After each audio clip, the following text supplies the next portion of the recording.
Aquí tenemos un viernes que está cargado de información, son muchos los temas de agenda culminando esta semana y tendremos también, por supuesto, que invitados especiales y debate. En un ratito nada más vamos a estar retomando el caso Marcet a nivel de lo que sucede con ese pasaporte otorgado por el gobierno uruguayo, pero también a nivel de lo que sucede en las investigaciones policiales. En estas últimas horas, y ustedes lo escuchaban allí en la puesta a punto, lo veían, bueno, ha sido detenido el cuñado de Marcet. Esto puede aportar información, puede echar luz sobre, por ejemplo, el destino del narcotraficante uruguayo que permanece prófugo. Esa es una de las preguntas que vamos a estar abordando en un ratito nada más. Y además a nivel político y judicial, la semana que viene será muy importante porque, entre otras figuras, van a ir a declarar en calidad de indagados tanto el ministro del Interior como el canciller de la República. Eso llega en algunos minutos nada más. Pero antes vamos a abordar información que tiene que ver con la falta de quórum ayer en la Cámara de Diputados por esta situación de los trabajadores de Casa de Galicia para pagarles una indemnización. Ayer tuvimos aquí ese tema, estuvo incluso uno de los legisladores del Partido Nacional que votó a favor de la iniciativa junto con el Frente Amplio y Cabildo Abierto, pero se suma este hecho que por lo menos no había sucedido en estos últimos años. Si estoy bien, me corrigen los compañeros panelistas, esto de no dar quórum para que un proyecto de ley no salga. Vamos a ver qué dicen los compañeros sobre esto. Olivera, ¿cómo estás? ¿Qué tal? ¿Cómo te va, Verónica? Un gusto estar por acá. La verdad es que sorprendió bastante, ¿no? Porque uno diría, si los legisladores están presentes en el Parlamento, ¿sí? En el Palacio Legislativo, y hay un tema que está a debate, pues que se entre, que se argumente, que se diga lo que se tiene para decir y que se vote correspondientemente con las ideas que se están sosteniendo. Esto de votar con los pies, la verdad, a mí me llamó poderosamente la atención. Sobre el fondo del asunto, lo discutimos acá, tuvimos a la gente del sindicato. Si hay alguien a quien no se le puede achacar la crisis de Casa de Galicia, es a sus trabajadores. Se podrá decir quizás que los socios no eligieron a las mejores autoridades, que las autoridades no tomaron las mejores decisiones, que el Ministerio de Salud Pública quizás no controló lo suficiente como tenía que controlar, pero los que sin comerla ni beberla quedaron prácticamente en la calle son los trabajadores. Entonces, realmente no se entiende, así como no quedó ningún usuario de la mutualista sin cobertura médica, no debería haber quedado ningún trabajador sin cobertura, ya sea con un nuevo puesto de trabajo o con una indemnización correspondiente hasta que se puedan reinsertar. La verdad que es un hecho muy triste. Desde el punto de vista numérico, si uno suma, por ejemplo, la cantidad de diputados que tiene el Frente Amplio y la cantidad de diputados que tiene Cabildo Abierto, debería dar. Pero el mecanismo es más complejo, ¿no? Claro, lo que pasa que en el caso del Frente Amplio hubo, creo que son 3 o 4 legisladores que no habían tramitado licencia antes, algunos de ellos estaban en el exterior, y ¿qué pasa? Vos para solicitar la licencia y que ésta se vote y que pueda entrar el suplente, la sesión debe comenzar. Entonces, ni siquiera permitieron eso los legisladores que se retiraron, porque podrían haber entrado, votado las suplencias y luego retirarse. O sea, fue una acción directa para obstruir que se pudiera decir esto, que recordemos que solamente hasta el 27 de octubre se podían tomar decisiones que tuvieran impacto presupuestal, porque en el año previo a las elecciones ese tipo de decisiones no se pueden tomar y por lo tanto esta situación apeligra, digamos, no poder resolverse. Bien, Pablo, ¿cómo viste esta cuestión política de ayer concretamente? Era lógico.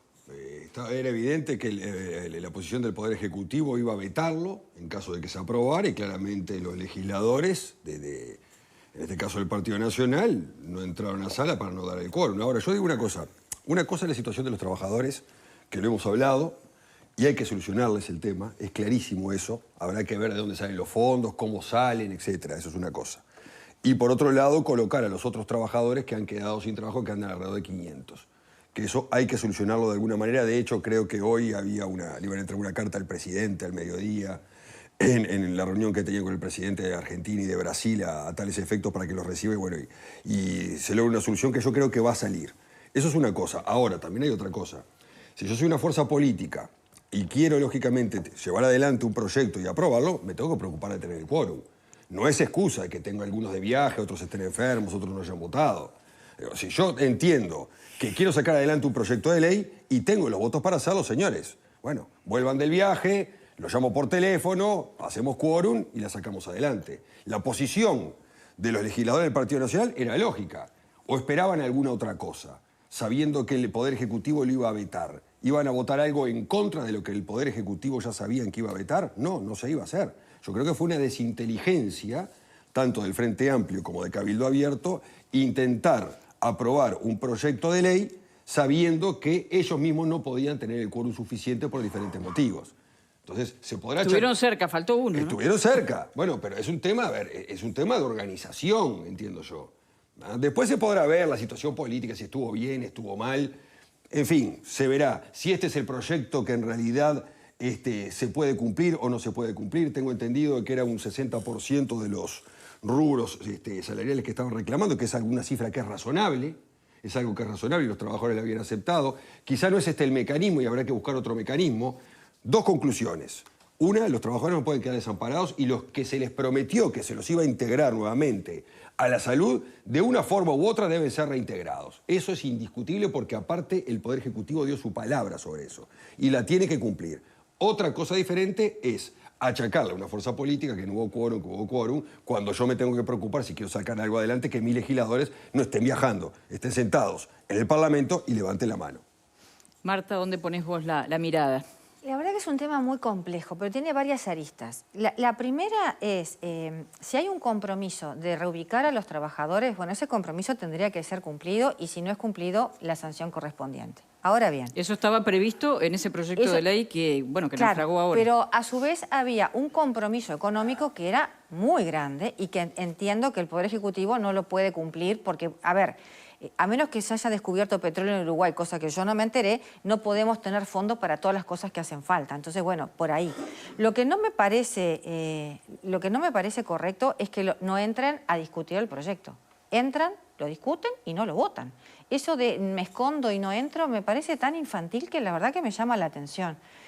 Por otro lado, también es cierto que ningún trabajador debería quedarse sin sus rubros salariales cuando es desvinculado a una empresa. Pero todos los días quedan trabajadores en la calle en esa situación, sobre todo cuando las empresas entran a concurso o lo que sea y no sale el gobierno a rescatarlos. Entonces ahí también se me genera un problema. ¿Podemos exigirle al gobierno que rescate a todos los trabajadores que quedan desamparados cuando las empresas en las que trabaja de alguna forma fracasan? Entonces yo creo que esto hace falta un poco de honestidad en cómo se paran frente al problema. Porque es muy fácil salir a prometer que los van a relocar, pero después por la vía de los hechos no los relocan y después salen estos problemas que los quieren solucionar con proyectos de ley sacados entre buenas noches y medias tintas. No sé, es un tema complejo, creo que habría que sincerarse un poco y poner las cartas arriba de la mesa porque si no vamos a seguir dando vuelta en la misma noria. Alfredo, ayer estuvimos con Sergio Botana, quien está apoyando, incluso él también presentó un proyecto que tiene muchos puntos en común con este que finalmente naufragó. ¿Vos cómo...? No, yo ayer dije mi opinión. Episodio. Lo único que rescatable del proyecto ese, me parece, es el tema de que sancionaba a las mutualistas que se llevaron socios y que no toman gente a la bolsa de trabajo, porque hay una bolsa de trabajo, que se supone que todos los que no consiguieron trabajo, aunque algunos tenían doble o triple trabajo, ¿no? Depende de los... Es decir, no son 500, son menos los que hay sin trabajo, sin ningún tipo de trabajo. Creo yo escuchaba hoy a una de las dirigentes del grupo de Casa Galicia, son 200 y pico, 264, de los funcionarios no técnicos, ¿no? Los médicos es otra cosa porque tienen multiempleo. Pero de ese punto de vista, creo que no se hizo la sanción a aquel que no tome la bolsa de trabajo. Que eso sí, si vos necesitas a alguien... Tomá de ahí, que es algo que se estira bastante. Cuando hay una empresa que cierra, se hace una bolsa de trabajo y las empresas están obligadas a tomar gente de ahí en primera instancia, si hay, ¿no? Eso me parece que es un tema que habría que tratar de reverlo para que eso se haga práctico. La maniobra política de irse, y sí, evidentemente, es... Si entraban, daban quórum, salía el proyecto, después el gobierno la vetaba. Entonces el presidente quedaba como el malo de la película frente a los trabajadores y esto de esta manera dijeron, salvamos la potrilla y votaron con los pies. Me parece poco serio, ¿no? Ahora, vos vas un poquito más adelante de lo que decía Olivera. Vos decís que esto es para salvar al presidente. Es lógico, pero escuchame, que si no, porque no tiene... Ellos sabían que el presidente lo iba a vetar. Entonces, si lo veta, y no, hacemos esto, pero no hay veto. Entonces el presidente queda... como figura ecuánime. Si lo votaban, lo iba a vetar, eso es seguro, ¿no? Porque aparte ya se puso un montón de guita. Tuvieron 17 meses de seguro de paro. Sí, claro. Si mañana echan a un trabajador cualquiera, tiene 6 meses de seguro de paro. Sí. La gente de Casa Galicia tuvo 12 meses especial, 70% frente a lo que es 50%, y podían tener otro trabajo y no perdían ese seguro de paro. Aparte, los 6 meses más del seguro normal, que se vence ahora en octubre, ¿no? Y hay gente, 264 creo que era el número, más o menos creo, que dijo la funcionaria de Casa Galicia, que no tienen trabajo, ningún trabajo. El resto, de una forma u otra, ha ido enganchando, no todo, ¿no? Pero tienen algún tipo de ingreso. Ahora, en medio de esta discusión se perdió la oportunidad de darle una solución a ese que no tiene trabajo, que aunque sea la minoría, claro, es el que está muy complicado, ¿no? Porque hemos escuchado testimonios. El argumento de que los tome ACE, y sí, eso. podía ser, que los tome ACE si necesita, ¿tá? Porque si no necesita camillero, vas a tomar camillero, bueno, yo qué sé, es un tema, es complicado, ¿no? La pérdida de trabajo es siempre embromada para el laburante, ¿no? Siempre, ¿tá? Pero pasa, lamentablemente es una cuestión que es difícil de resolver, ¿no? Tenemos que pasar al otro tema, pero Pablo, vos querías decir algo. No, simplemente que, a ver, con este tema como con otros tantos, ¿no? Se ha tirado la pelota para adelante de varias administraciones anteriores a esta, lo que decía Alfredo, se ha puesto... Es que estuvimos en la No, hora, ¿no? pero era un agujero negro, Claro, Casa Galicia. era Y bravo cada el asunto. curro ahí, escuchame. Claro, bueno, era bravo el asunto. Cada curro... A ver, llega un punto que la pelota no la puedes tirar más para adelante porque está en la línea y se va afuera. La tenés que agarrar y manejarla de alguna manera. Pasó con esto, pasó con el tema de la caja de jubilaciones, con el tema de la caja de profesionales. En algún momento hay que cortarlo. Esa es una realidad. Duele, nadie no gusta. Nadie quiere perder. Está claro. Los profesionales tampoco, ¿viste? No, bueno, está bien, pero nosotros tenemos parte de la culpa porque nosotros también, en definitiva, votamos a las direcciones. Es otro tema. ¿Ah? Vos siempre sos culpable de algo. Yo siempre soy culpable de algo. Pero independientemente de que yo sea culpable de casi todo lo que pasa en este mundo... Según Alfredo García. Según Alfredo García, por supuesto. Contextualicemos. Esto es un fierro caliente que había que agarrarlo, como tantas otras cosas. No, a ver, esto no deja votos. Esto no es redituable electoralmente. Pero hay una responsabilidad de hacerlo. Y había que hacerlo. El asunto es la solución final que tenemos del tema. Y hay ciertas cosas que no se han cumplido. Y hay ciertos prestadores de salud que no han cumplido, como dice Alfredo, a integrar a su plantilla determinados trabajadores, pero sí se llevaron los socios. Entonces, eso sí habría que reverlo. Y después, por otro lado, porque lo urgente es eso. Lo urgente es que las personas puedan volver a trabajar como se comprometieron cuando se dio el cierre. Y tienen que hacerse responsables las mutualistas y los prestadores de salud. Incluso, pero una cosita corta. Después veremos los créditos laborales y se pueden pagar 170, 600 o 400. Una Ese cosita es otro corta tema. que se dio. Es decir, quirúrgicamente tenía 40.000 socios Casa Galicia, ¿no? Tenía funcionarios y estructura para 100.000, tenía 40. Pero los 40.000 socios se dividieron quirúrgicamente entre las 4 mutualistas, pero tenían 30 días para cambiarse. Y creo que hubo casi un 50% de gente que se cambió a las 2 más grandes, al Círculo y al Evangélico.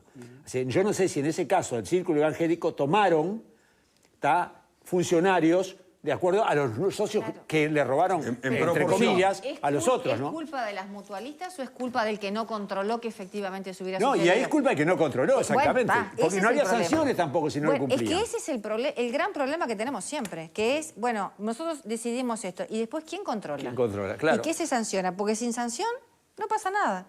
Sí, porque además el sistema se movió muy rápidamente para redistribuir la parte, digamos, que económicamente es redituable, la infraestructura ubicada en una zona de Montevideo muy importante, con acceso a muchos barrios, inclusive a parte de Canelones, los usuarios con sus cápitas del FONASA, todo eso rápidamente se resolvió. Bueno, y de esta parte, ¿quién se hace cargo? Inclusive hay una discrecionalidad en el sistema político porque... Hace un par de días se votó una solución para los deudores en unidades reajustables, con una amplia participación de todos los partidos, en donde, bueno... A iniciativa del Poder Ejecutivo. A iniciativa del Poder Ejecutivo. Entonces, estos 200 y pico de trabajadores, o entre 200 y pico y 500, no son merecedores del amparo estatal cuando esta era su única fuente de ingreso. Porque, a ver, tú decías, Marta, que bueno, que cuando la economía determina que hay algún sector de actividad que queda perimido o que no tiene demanda, pero los servicios de salud sí tienen demanda y sí siguen siendo necesarios. Claro. O sea, la función que cumple esta gente pero, sigue siendo claro, necesaria. Diego, pero hay un problema. Casa de Galicia tenía una proporción mayor de funcionarios funcionarios la que era necesaria. Entonces había una excedencia ahí. Yo no estoy diciendo Pero que eso pensándolo fuera... como sistema, quizás se pueda Está hacer una bien. redistribución. Lo que pasa es que habría que ver si las otras mutualistas cumplieron su compromiso. Es decir, si trajeron X Totalmente. porcentaje de socios, ¿trajeron X porcentaje de funcionarios o no? Y si no lo trajeron, ¿quién verificó eso? Porque es muy fácil asumir el compromiso para la foto, pero después, ¿quién controla que efectivamente el compromiso se cumpla? Y la responsabilidad claramente del Ministerio de Salud Pública. Bueno, está. Bueno, hay responsabilidades seguramente en varias organizaciones. Graciela Bianchi decía, por ejemplo, el dinero público no existe, todos somos responsables, y también apuntaba el sistema judicial que realizó la intervención de la empresa, y a nivel del Frente Amplio dicen colorados, blancos e independientes le dieron la espalda a los trabajadores. Así está polarizada la discusión desde el punto de vista del oficialismo y de la oposición. Vamos a hacer así, hacemos la pausa y al regreso, bueno, ¿qué pasa con el caso Sebastián Marcet? ¿Qué pasa a nivel de la captura policial de su cuñado? ¿Qué pasa con la justicia y la declaración que tendrán que brindar la próxima semana las principales jerarquías del gobierno? Y bueno, hay tantas preguntas que una vez más este caso nos plantea. Ya regresamos. Porque aprendas a vivir.